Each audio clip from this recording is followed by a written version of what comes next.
Nous sommes nés d'une tradition de faiseurs de masques.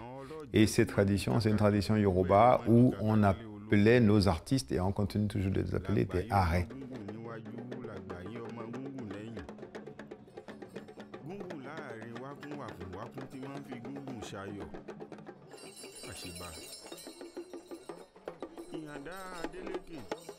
Les sources traditionnistes peuvent se définir comme des acquis du passé et des récits que des générations transmettent d'une génération à une autre. Cette mémoire est d'une utilité assez capitale pour l'historien et surtout l'historien spécialiste des questions de l'esclavage et de la traite négrière.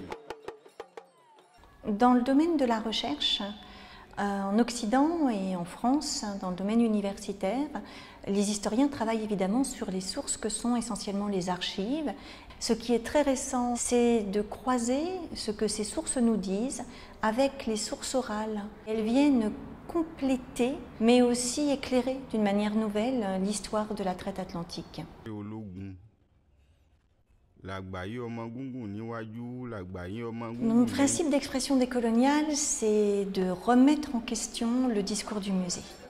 On prend conscience qu'on raconte une histoire univoque, c'est-à-dire qu'on ne raconte une histoire que d'un côté. C'est la raison pour laquelle nous avons voulu travailler avec un historien, et en l'occurrence un historien ivoirien, Gilda Bikakou, qui justement a fait une thèse au croisement en fait de ces deux sources d'archives, les archives orales et les archives écrites. Et puis réinterroger le parcours et les collections, c'est aussi prendre la mesure que ces collections, elles véhiculent un discours sensible. Et là, nous nous sommes adressés à Romuald Azoumé, qui est un artiste béninois qui a beaucoup travaillé sur les questions de l'esclavage ancien, mais aussi de l'esclavage contemporain, sur la question des migrations, sur les questions des dominations et toutes les questions du travail forcé.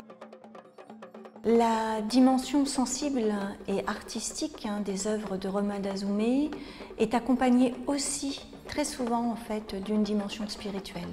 Quand on regarde un bidon comme ça, le propriétaire vous dit qu'il est catholique. Et vous lui dites que c'est le rouge qui est donné à son vaudou.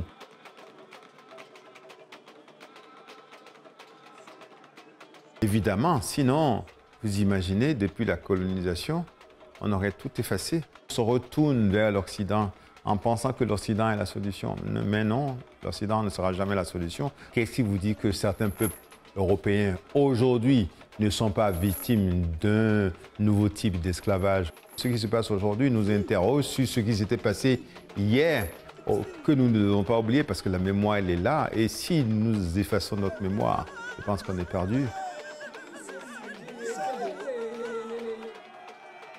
La mémoire de la traite atlantique en Côte d'Ivoire, on peut la qualifier d'une mémoire de l'oubli, d'autant plus que la population, dans sa grande diversité, ignore le phénomène, excepté les ports négriers et quelques sites annexes où la mémoire est assez forte au niveau des populations locales.